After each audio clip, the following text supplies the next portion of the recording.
The Pit Press Podcast.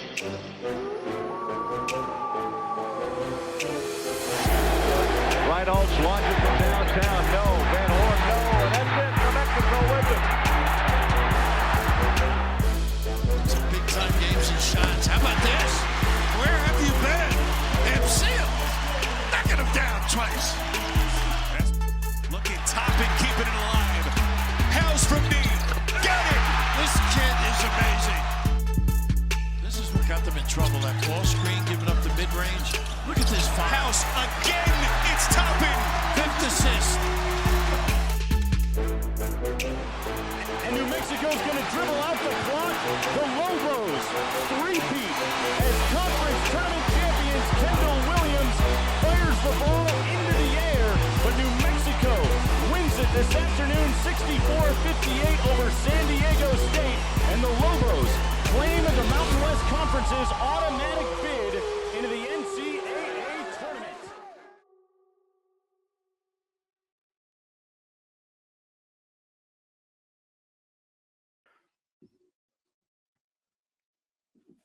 Welcome back to another episode of the Pit Press Podcast. My name is Ryan Tomari, and we are continuing our series of talking to former Lobo legends who have played for the UNM men's basketball team.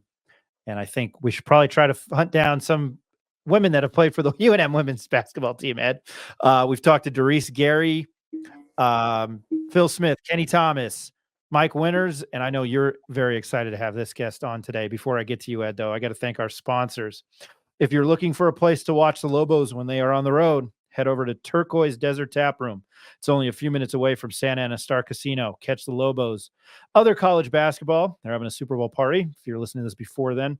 NBA, NHL action. Stop by for food, drinks, and basketball. Turquoise Desert Tap Room also serves local brews on tap. Find them on Facebook and Instagram at Turquoise Desert Tap Room. Abrazo Homes, they are Lobo owned and Lobo operated and a proud supporter of the University of New Mexico Athletic Department and its student athletes. Join the movement and help Abrazo Homes build momentum by contributing to the 505 Sports Venture Foundation. Our friends over there, Drew Herrig and Kurt Roth, and the UNM or the UNM Lobo Club. When you buy an Abrazo home, you become a part of the Abrazo Familia. Looking to build the perfect home in New Mexico, find them at abrazohomes.com. Hey, Ed, take two there was better. I know that you're super excited to have this guy on. As I'm joined by the voice of the Western New Mexico Mustangs and a Lobo fan since 1970, Mr. Ed Nunez. How you doing? You know what, Ryan? Doing great. And I think you're right. You mentioned that Lobo Legends heard exclusively here on the Pit Press Podcast. And, some people around town are doing some great things. But I think the platform that you've and Eric created, and, we've been able to bring, you mentioned Mike Winters, Phil Smith, Kenny Thomas, and we've got a great guest today as well. And we're looking forward to talking to him. Doris Gary as well. Doris Mike Winters, don't want to leave anybody out. Doris Gary, Mike Winters, Kenny Thomas, Phil Smith. We've had Roman Martinez on. I'll get Daniel Ferris on, as I always mention. He's my favorite guy to talk to because he talks about Steve Alford whipping his ass into shape. It's my favorite story. And on to our next guest, I mean, no disrespect. I love talking to Daniel Ferris and Dontrell Moore. Ed, but I think this is your guy. Our next guest played in 78 games for the UNM men's basketball team from 1968 to 1971. He said he didn't know his stats off the record, but here they are. 11.1 points per game, almost 3 rebounds, 2.9, and just over 7 assists per game, 7.2. He's a 1999 New Mexico Sports Hall of Fame inductee and was inducted into the University of New Mexico Hall of Honor in 2018. I don't know when they started the Hall of Honor, but that seems like way too late, at least in my opinion. Ed, you'd probably agree. He is a former Lobo point guard. His name is Petey Gibson. Petey, how are you doing? Thank you for joining us. Thank you. Thank you for the opportunity. How are you doing today? I'm hanging in there, man. Just taking one day at a time. I'm enjoying you guys' podcast. A lot of beautiful interviews I've heard. I'm going to take a gather that Ed is always sending them to you, so I appreciate that. Ed, I will let you get into the first question. Coach, I think the last 3 weeks, we'll get into this ever since your good friend Chester Fuller died, my good friend as well. We've been talking for, and we've had millions of talks over the years about basketball, about life, about a lot of things. But, Coach, I'm going to, you coached in town here, and we're going to tell you, I'm going to refer to you as coach because that's how I know you. You're coach. We talk about your high school career at Shenley High. Yeah. It is an unbelievable. You won a state title there in 1966. Your team was honored in 2009. You went back there. You mentioned to me how well regarded Shenley High was back in the day. Tell us about that 66 championship and some of the teams you played with there. Yeah, that was a special time in my life. Just really had started to get into the basketball game, and there was a bunch of us that stayed together through junior high ed. So I started playing in 8th grade, played through my senior year, was able to start. Very, very strong team, group of guys. We got along well. Ed, we lost one game in the city of Pittsburgh in 5 years. Never lost a home game beginning in junior high all the way through high school. So, it's a time of really remembering. A lot of the guys that I played with have passed on, so I consider myself the messenger. So I like to inform people of, how well we did in those days. You mentioned one game that you lost. One game. We talked about that game the other day, and it's unbelievable the record you had there. The celebration in 2009 when you went back. Rick Wright wrote about that in the Journal. I went back and read that article, and Rick Wright still thought at that time you were the best passing point guard New Mexico ever had. And I think that says a lot about your career.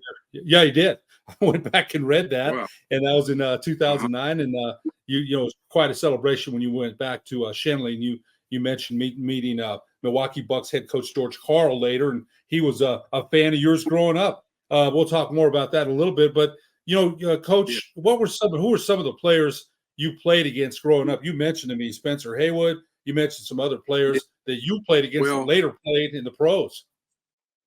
Yeah, well, we played Trinidad Junior College. Of course, when I was a freshman, you couldn't compete at the varsity level.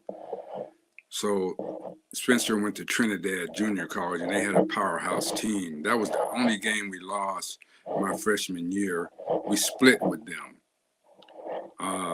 Spencer was a great player, went on to have a great career in the pros, played for the University of Detroit and got out early. And, when I was in high school, we played Bob Lanier's team. Fortunately, we were able to beat them in high school. And, of course, the Dapper Dan, the All-American game. That's where Pennsylvania players would challenge the United States team. So it was one player from each state, and we would compete. It was called the Dapper Dan. Magic ended up purchasing the rights to that tournament, and that's how the McDonald's came about. But originally, the Dapper Dan is how it got started. Sonny Vaccaro, who I think he signed either Jordan or Kobe with the Nikes. That's what he did. That's what he was about in the beginning. And he formed that tournament, and it was like great. All kind of players came in. It was a beautiful experience for young high school guys.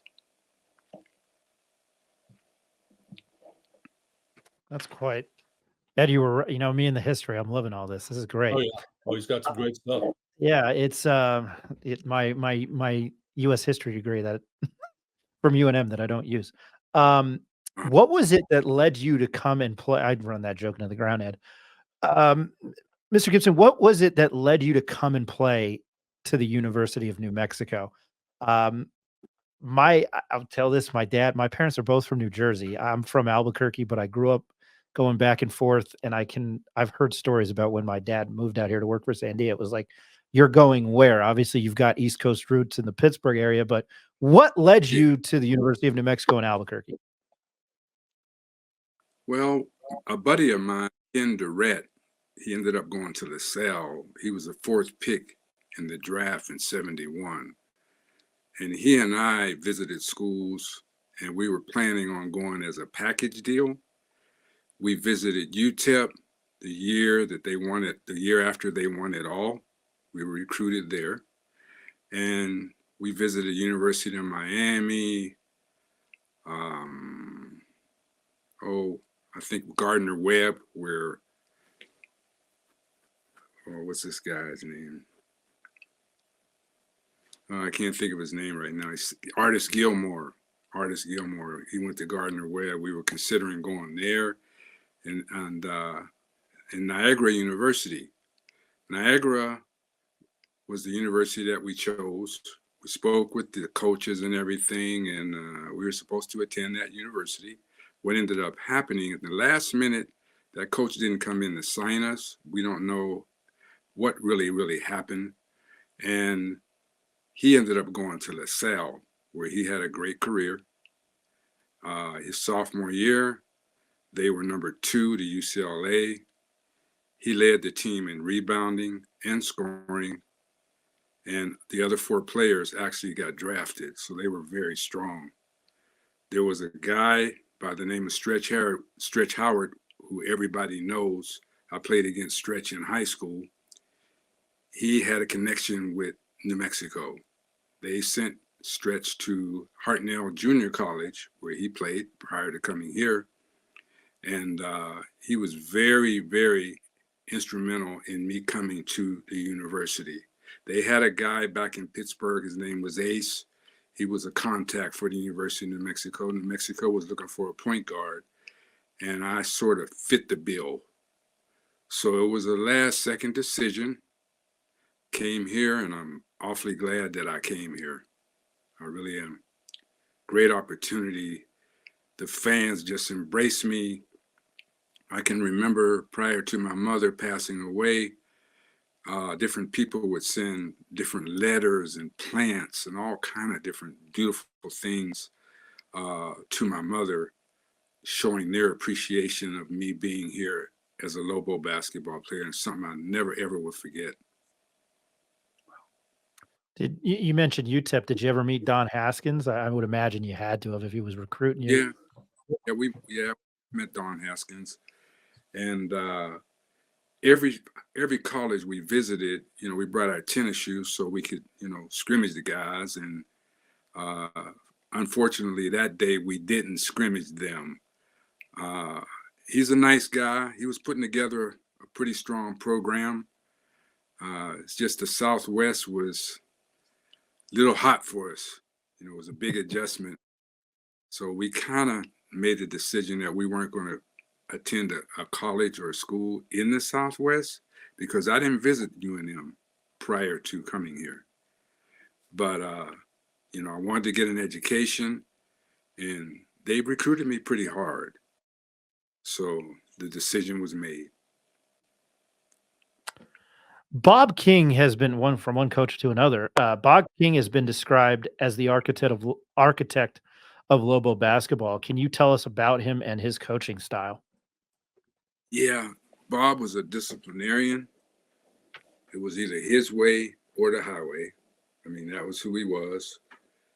Great defensive coach. Great. Really cared about the players, spent a lot of time in preparing us, getting ready for any challenge that came about. I appreciated playing under Bob. He meant a lot to me. He gave me good direction, allowed me to be the floor general for his squad, and I just really, really appreciate it. Good man. Bob King was a good man. As a sophomore, I'm sorry, continue. We played a really slow down game under Bob. Sometimes I would almost get called for 10 seconds, not getting the ball over the half court line, because we ran a 1-4 set and he was determined to get the ball inside. That was his main objective. And so that's what we did. My sophomore year, we probably lost 9 games. We were 16-9. I'd say of those 9 games, it was decided by no more than 2-4 points a game. Very, very disappointing season, but it could have been different. As a sophomore at UNM, you played with some great Lobos: Ron Becker, Willie Long, Ron Sanford, and Greg Stretch Howard. Talk about them as teammates. Great teammates. Played hard. Becker, fantastic outside shooter. If the 3-point line would have been there, he would have had 50 points a game. He was a zone buster. Stretch, unbelievable talent. I mean, I can remember New Mexico State when we went down there. I think they were ranked number 6, and we beat them 20 or somewhere thereabout. He had like maybe 18 boards. I don't know how many points, maybe 30, 35 points or whatever. He was a very, very difficult person to guard. I played against Stretch in high school, and they were our main rivals. He scored 30 on us most of the time. But he was unbelievable talent. Unbelievable.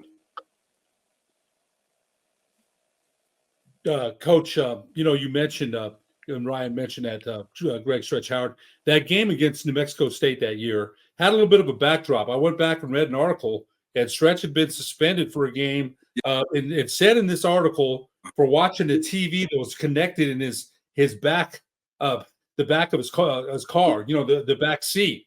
And I had to read that twice because, TV's in that time in the back. I don't know how you plug that in, but that was the backdrop to New Mexico State. Yeah. But 86-66, Lobos big win. I've got 2 questions for you here. Big win. You and I interviewed you on 1017 years ago, and you mentioned to me that Stretch kept telling you, come to me that night. Tell us a little bit about that game, because you mentioned New Mexico State's ranked number 6, 86-66, big win. Yeah. If Stretch felt he could dominate a center, he would give me the nod or just tell me, come to me. That was his favorite word, which meant, I'm going to score, and today's my day. And so whenever he said that, I made it a point to get him the ball. I mean, New Mexico State, at that time, they were extremely, extremely tough with Charlie Chris and Jimmy Collins, Cheeto Reyes, Truman Ward, Jeff Smith. Jeff Smith, I played against in high school. He played for Camden. So back in the day, we had beat so many teams locally, they allowed us to travel. So we went to a place called the Johnstown Tournament. And in that tournament was Mackin High School out of Washington, D.C., DeMatha Catholic, Bishop McCourt, and we were the first city team to be invited to that tournament. And they had a kid named Jeff Smith. He was about 6'9". They beat us by 3. And so when I was a freshman, we beat New Mexico State freshman team by 20. So we evened the score there. And then my sophomore year, we got them by 20 and then 2 at our court. But, it was always fierce competition. I mean, we got ready for it. Bob prepared us, and we knew we were going to be in for a tough game. I mean, it's just the way it was. That rivalry is just the way it was. And you look at it now. I mean, the current Lobos, they blew them out, but the second time they played them, it ended up being a close game. So, they're still representing. I really enjoy watching the matchups, though. Coach, you mentioned Cheeto Reyes, Truman Ward, Jimmy Collins, Charlie Chris, and of course the late great Sam Lacey, who was playing the pros for a number of years. Sam and Stretch had some great battles as well. Yeah, that's who Stretch basically guarded, and he guarded Stretch, and he pretty much dominated Lacey. Stretch was very, very quick, soft shooting big man, protected the basket. He and Ron Sanford were it was really hard for guards to score in that paint, especially my freshman year, where I didn't have the opportunity to compete because they didn't allow freshmen to play at that time. But nobody came in the center on those guys in those days when that team won the WAC. They were very, very strong. Ed. Tough team. Stretch had that attitude. I remember you telling me about Stretch. So I never got to see him play. I was too young. But, Coach, we're not going to forget about the return match here. You beat New Mexico State 86-66 in the Pan American Center here at the Pit. Last second shot to beat the Aggies 68-66, and was still considered one of the greatest Pit memories of all time. Describe that moment for us. It was your pictures in the paper. My brother cut it out. You have your hands straight up, and fans are rushing you. There, some fans around you. Lobos win again here in the Pit. Talk about that last second shot against New Mexico State. Okay, well, I'm gonna lead up to that shot. I was a type of guy, Ed, that I didn't score a lot of points when I played throughout my career, junior high, high school, even here at UNM. But I was good for making the last shot, whatever it would take to win. I told you about all the undefeated seasons I had in high school. That carried over to college. And I was a guy who, if I had to, would hit that shot. I don't care what it took to beat the opponent, because that's the most important shot. So I had beat a team in junior high on a last second shot. I beat a team in high school on a last second shot. Spencer Haywood's team that we played at Trinidad when I was a freshman, I beat them on a last second shot here in the Pit. We split with them. And then, of course, New Mexico State. So the way it went down is Ron Becker was supposed to take the last shot. The score was tied. I mean, it was a 20-point game on their floor, and it was nip and tuck here. So they prepared and they were ready. They had a lot of pride. And the score was tied. Bob called timeout. And a lot of the players that I played with could attest to the fact that I wasn't a major integral part in our offense. But whenever the game was close, his favorite play was get the ball to me, because he had confidence in me. He had enough confidence for me to put myself in a position to pull a game out. And so we went ahead and ran a play to try to get the ball to Becker. They played Becker, and with 5 seconds to go, I drove on Charlie Chris. Shot a shot, little below the top of the key, a shot that I was used to shooting, wasn't a Hail Mary, and I hit that shot. And so, lo and behold, Bob came out on the court. I mean, pandemonium in the Pit. I mean, they held me up, I really wasn't that excited, Ed, because I felt I was going to make that shot, to be honest with you. Like I said, whatever it took to win a game, if I had the last shot, I was going to make that shot. And that attitude I try to instill in all the little kids that I've coached, AAU and so forth. Whenever you come on the court, you don't want to lose. It was a disappointment coming to the University of New Mexico as far as our record is concerned. Because in high school, we went to the Final Four my 3 years in high school. My sophomore year, we lost to Norm Van Leer's team. The second year, we won state. And then my senior year, we lost to the semifinals again. We were trying to win state 3 times in a row. It didn't happen that way. But when I came to the University of New Mexico, I wasn't expecting to lose at all. I really felt as though the job wasn't done if we lost. Even if we had a winning record, I wanted to win all the games. And so I look at the team now, Ed, and they're special. One of the reasons they're special because they're very athletic. Coach Pitino can do a lot. He's done a lot of things with them. He's given them the latitude to be able to move. And when they run into opponents, whatever their strength may be, their athleticism overtakes that situation. And I really, really believe that's why they're so tough. They are really an athletic group of guys. I think they're going to go a long way, Ed. I really do.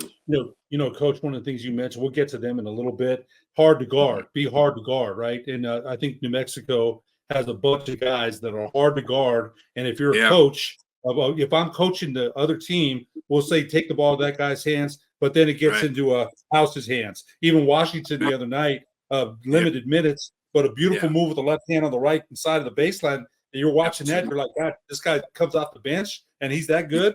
But we'll get to them in just a second. But Coach, you played in the Pit, brand new, 2 years after it was built. Mezzanine was not yet built, 14,000 capacity. Talk about the atmosphere at the Pit. I interviewed you on the radio last year, and you mentioned to us then how the Pit was, how loud it was even then. Talk to us about the atmosphere. They called it University Arena a lot then, but talk to us about the atmosphere at the Pit when you played. Yeah, breathtaking. I mean, I always refer back to where I came from. So my high school can only handle 100 people. It was called the Matchbox. Okay, so 100 people is 100 people. I mean, you're not you can get overwhelmed in the Pit. You feel like you're drowning. In high school, we beat a team 136 to 42. They froze the ball so we wouldn't beat them by 100. So we averaged 100 for a while. We got in the high 80s, the high 90s and whatnot. So we were always rolling teams. I mean, that was what we did. One of the first games going towards state that we played was against Punxsutawney High School. And the gentleman told me when I went back to Pittsburgh, he said, you know who the coach was for Punxsutawney? I said, no, I don't. He said, you beat him. I said, yeah, we beat him by 40, 50 or whatever. It was Chuck Daly. That's who the coach was. That was his first debut. So it really didn't matter who was coaching. I mean, at the group that we had, we were strong enough to overcome that. But when I hit that Pit, the only thing it made me want to do is win, period. We lost one game my freshman year, and that was at Spencer Haywood. And Willie, and we didn't even have a full roster of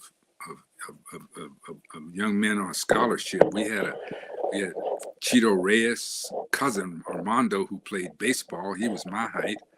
Ken Otney, I guess he played locally here at Highland. And a kid by the name of Fred Graywee, and everybody else was made up of PE classes. So it was just really 3 or 4 of us that was on scholarship. And so we lost like one game. So I was really, really looking forward to, having an undefeated season at my sophomore year. But I tell you what, whenever we played a team in that Pit, all the ex-Lobos, they can attest to the fact that definitely is 10, 15 points before that game starts.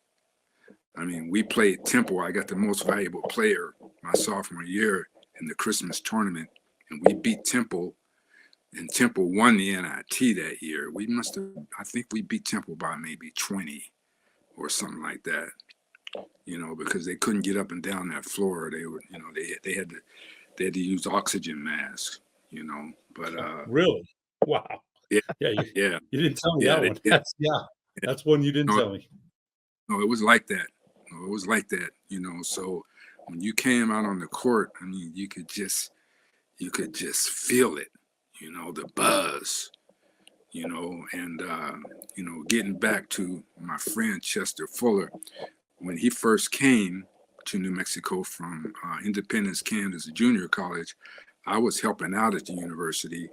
I was assistant freshman coach, and I was fortunate to have Rich Pekorski, Topper, and Pat King. That group, real strong group. I think they ended up winning the WAC. Dennis Hodges was the head coach, and Chester, when I first saw him play, he was an amazing player. I don't know, he jumped maybe 35, 40 inches over his reach. I mean, strictly Chicago guy. We never really saw the best. We never really saw the best of him. I mean, you didn't realize who he was until he played in the adult men's leagues and stuff after the season ended. But yeah, it was definitely an advantage to come out on that pit forehead. Yeah, he was Chester was amazing, and I remember you saying on the radio last year that sometimes the referees would have to pull your jersey to let you know a call had been made in the pit at that time. Yeah, absolutely. We would play 5-6 seconds after Irv Brown, bless his heart, refereed a lot of our games. Really good official. He would literally, have to shake your jersey to let you know the whistle had blown. It was an infraction, because we didn't hear it. You just playing. That's a lot of us. Even back then, Coach, for a brief time, you coached high school basketball at Highland, then coached youth and AAU basketball in some of Albuquerque's most underserved schools. And, you and I talk about this all the time. Former Highland head coach and Cibola head coach Ray Rodriguez talked to me the other day about what a difference you made in the community, with the people that you coached and attended to. Talk about some of the players you coached that went on to play high school and college basketball. Oh, yeah. Speaking of Ray and some of the other high school coaches, I had aspirations of being a head high school basketball coach. That didn't work out. My first year, when I left the university, I was at Highland. And we went 18-2. Albuquerque High beat us twice. I was going against the Fox, Abe Estrada. It was my debut. Real good man, real good coach. I had his son, Ronnie Estrada, Pat Lucero, Jimmy Mitchum, Kenny Dean, and Gary Johnson. We had a squad. I think if we would have been able to stay together, we might have been able to pull the state. I don't know. We were pretty strong. I did get a chance to coach at Duke, North Carolina State, Memphis, Tennessee, both boys and girls. A gentleman by the name of Robert Sanchez. I had the opportunity. He's an entrepreneur here in the state. He had a love for kids, and he was always really trying to promote them and put them in positions to where they could further their education and also their athletic career. So I got a chance to play against the Gauchos girls out of New York. And it's really funny because I watched that documentary on point guards of New York the other day. So when I watched Phil Smith's interview, he spoke in terms of some of the players he played against, and it focuses on how tough you got to be, coming out of New York. So, I totally understood where Phil's coming from because that's what he presented. He represented that.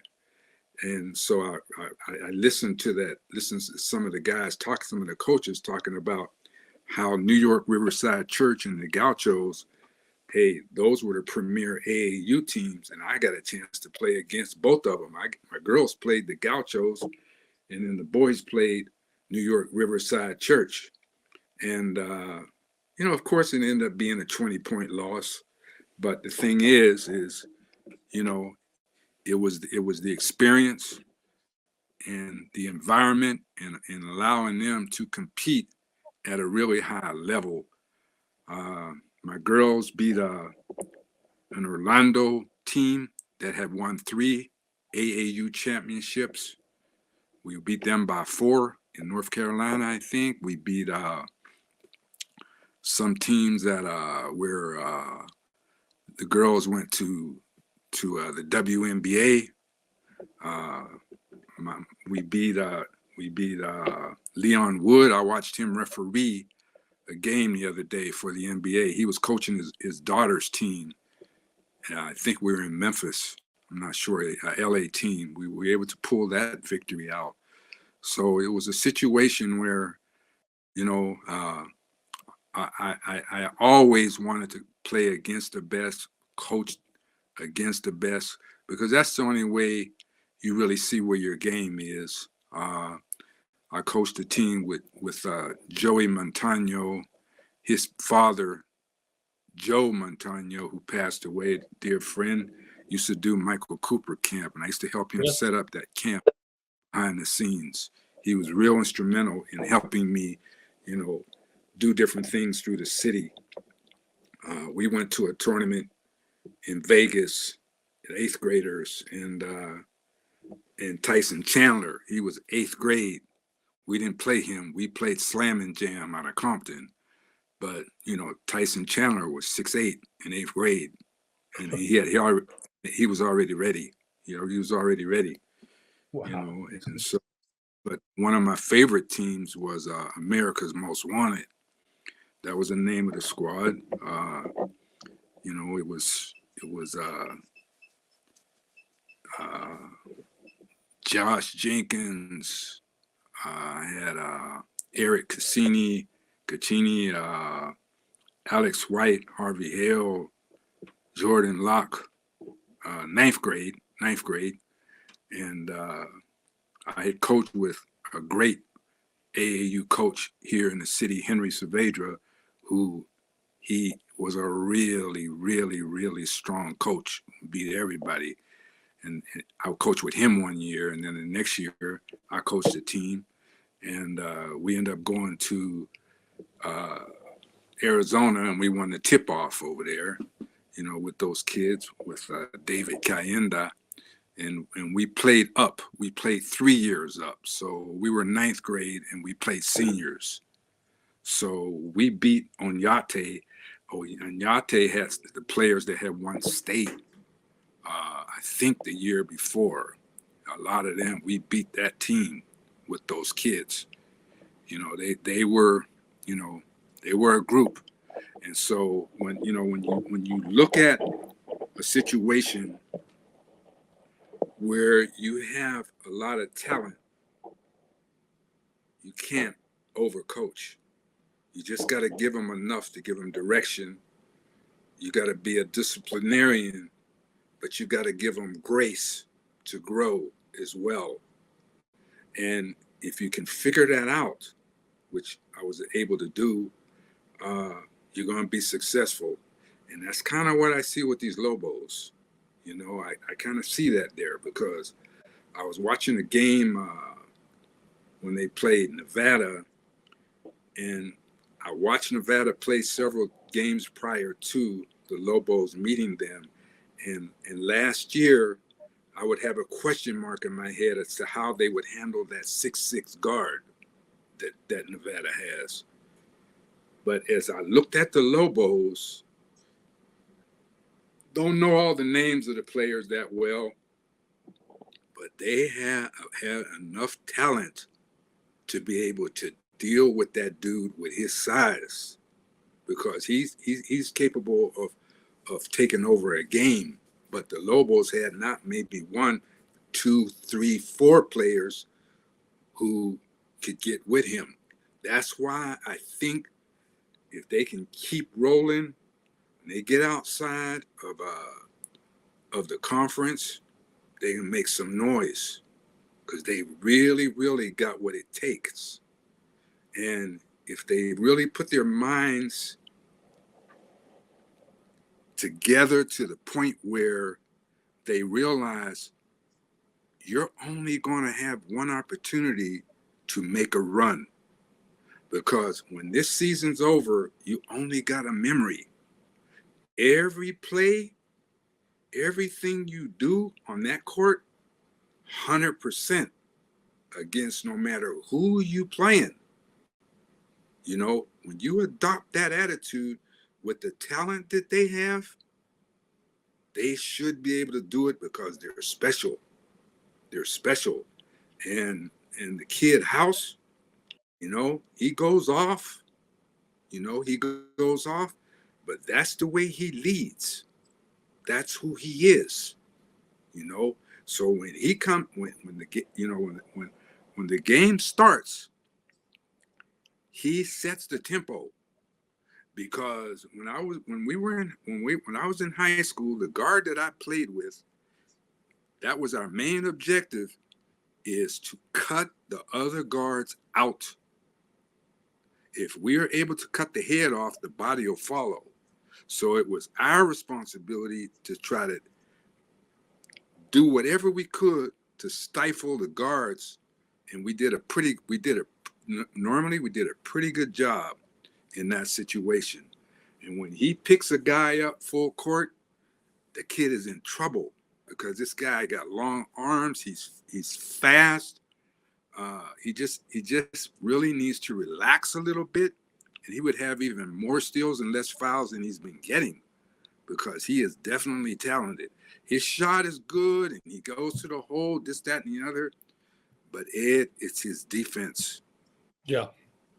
No question about it. He was just named to the Naismith Defensive Defensive Player of the Year. Great stuff there, Coach. Yeah. No doubt. Yeah, Coach, a couple more questions. We'll let you go. This question isn't on here, but I had to ask you this. Tell us a little bit about your battles with UTEP's Nate Archibald. Oh yeah. So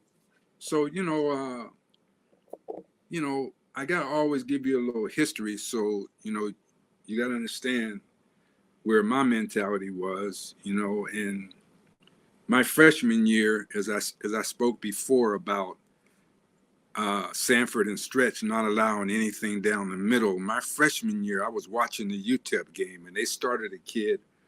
He's 5'6", named Willie Worsley, who could dunk. And so I was watching the game. They pulled Willie Worsley out, and they put the skinny kid in, who was Archibald. He went down the middle 3 times in a row and scored in the pit against Sanford and Stretch. And so I don't know who this kid was. And so I knew I had to play him the next year. So he was the only thing I had on my mind when we played UTEP, other than when we played Charlie Chris, in New Mexico State. I mean, heavyweights, so we had a good one. We had a good one, Ed. We had a good one. I don't remember. I think they played slow. Haskins had played a slow type offense. He didn't really let Nate go, but Nate was the focal point of his offense. I mean, he had the ball 95% of the time. But, I prided myself on my defense, and not knowing his background or who he was, we had a good one. I was able to steal the ball off of him and go down and score. I drew a charge foul on him. He did not steal the ball from me. That was something I took pride in. Could he have scored 40 points on me? He probably could have. He didn't that day.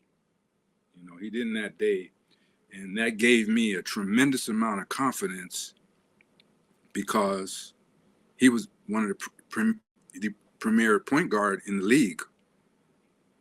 So it did, and I didn't really focus on how many points I had. It's like, where was the W? Did we win? See, that was my main focus. Did we win? And so, if a guy down, like one of my teammates got 50 or whatever, you think I got 50? If I had, but we played New Mexico State, I would get 10 assists on them, and maybe 4, 5, 6 points. I didn't really care. Did I make the last basket? Yeah, we won. I think when you stay in your lane, when you're aware of your surroundings and you stay in your lane, you're gonna create a really good product. It's when teams get players who are confused and they need that spotlight, you know. And so as long as they get theirs, who cares about the W? But it really is about the W because that's a team effort. But you mentioned, yeah. Mm-hmm. You mentioned that about, that's why I think this version of the Lobos, you talked about it, is a good team because they seem to be bought into it as a team. So I think that's important.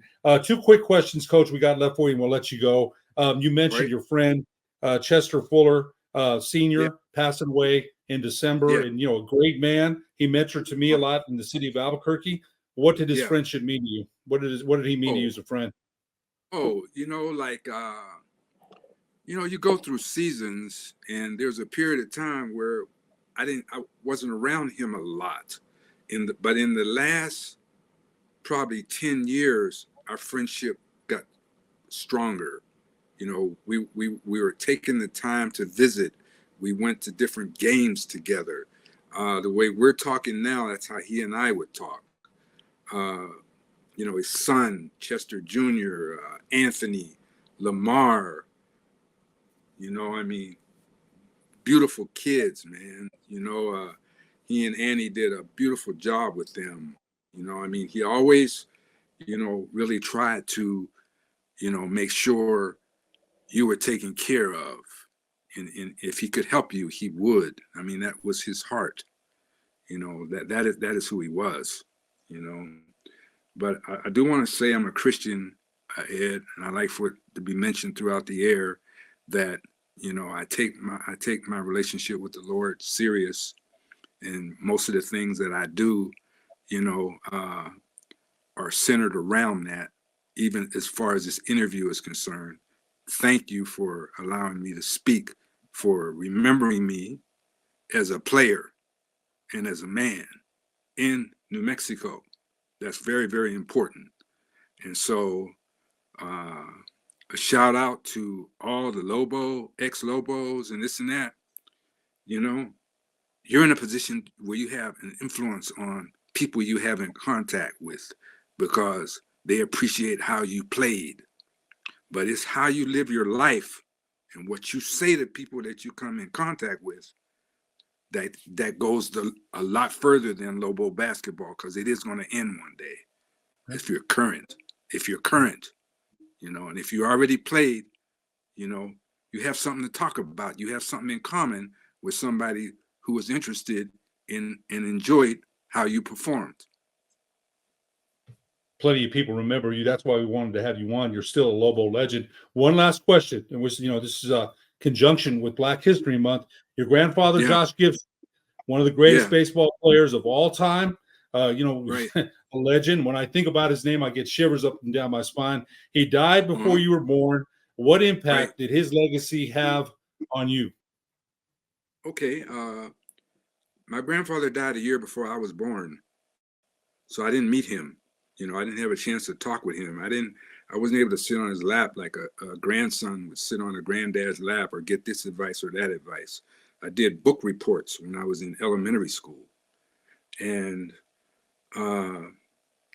I started realizing, who he was and the accomplishments that he made, early in life.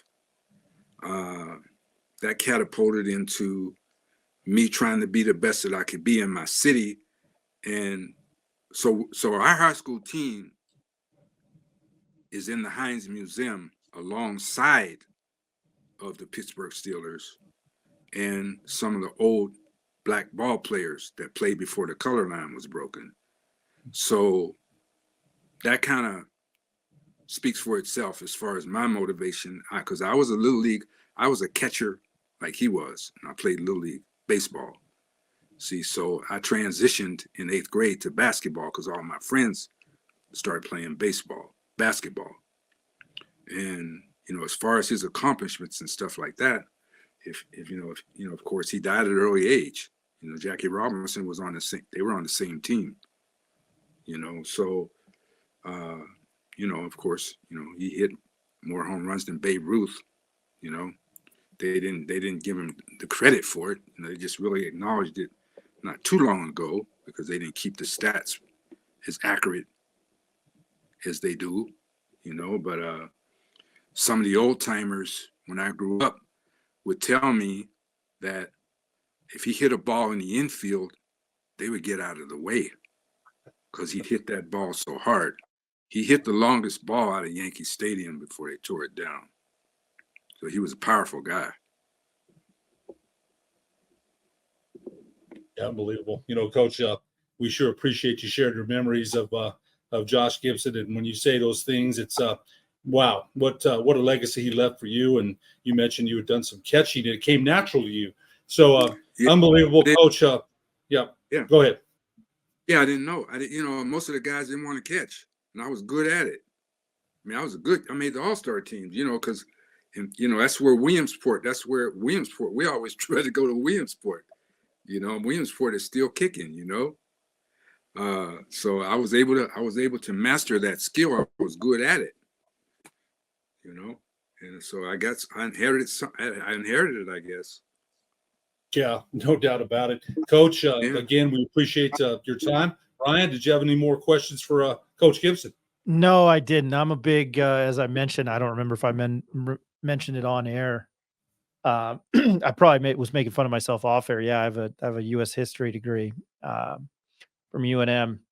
And I know Ed, I normally don't shut up. So this is probably the quietest I've been on an episode. I know Ed was super excited to have you on, and I like a lot of the history of things. And although I'm a UNM alum and I got to cover athletics like 10 years ago, my knowledge of the program, the department isn't probably up to par. And I go to Ed for a lot of it, but I just want to say I did this a lot, and I talk to a lot of people every day, and then I'm repeating myself doing this. I thoroughly enjoyed meeting you and your answers to everything.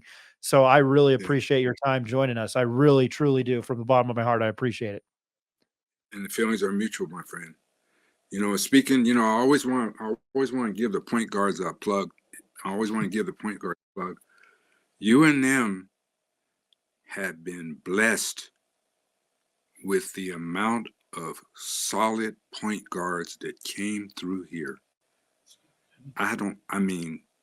Phil, Greg, Ricky Williams, Saunders, McGee. Darius. You can name 500. Kelvin Scarborough, the late Kelvin Scarborough. I'd be remiss. I can't remember everybody. Pat King. Keep going. It's like, they have been, UNM have been blessed with point guards, really.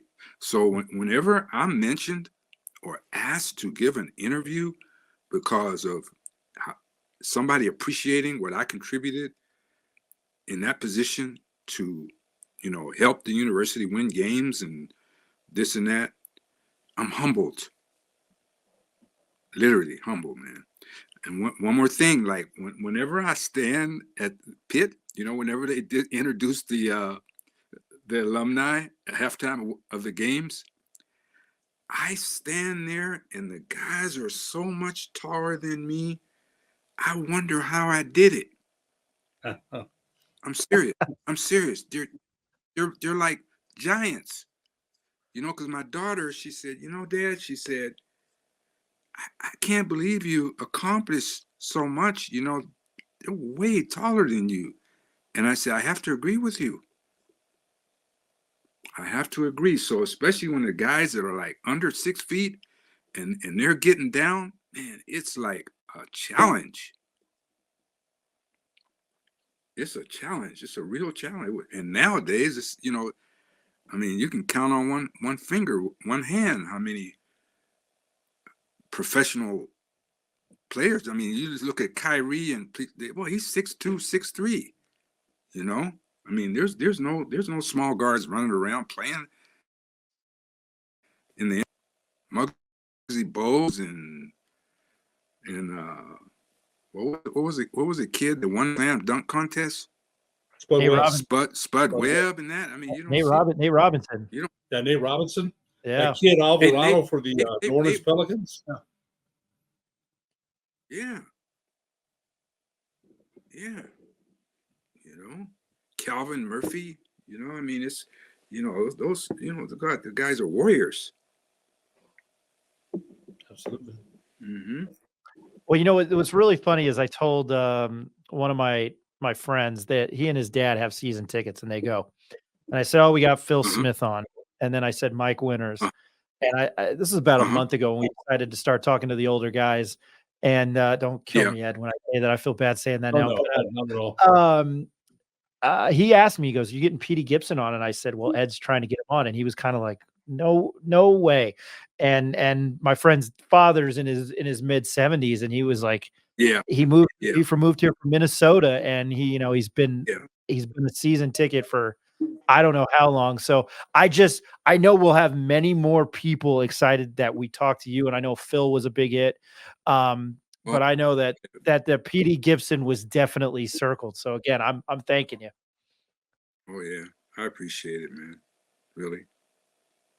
Ed, I appreciate you getting together and this. And again, our guest today here on the Pit Press podcast, point guard Petey Gibson. He played from 1968 to 1971, and I'm just going to dish those stats out again. And Ed, you gave me another one, and I didn't even write it down.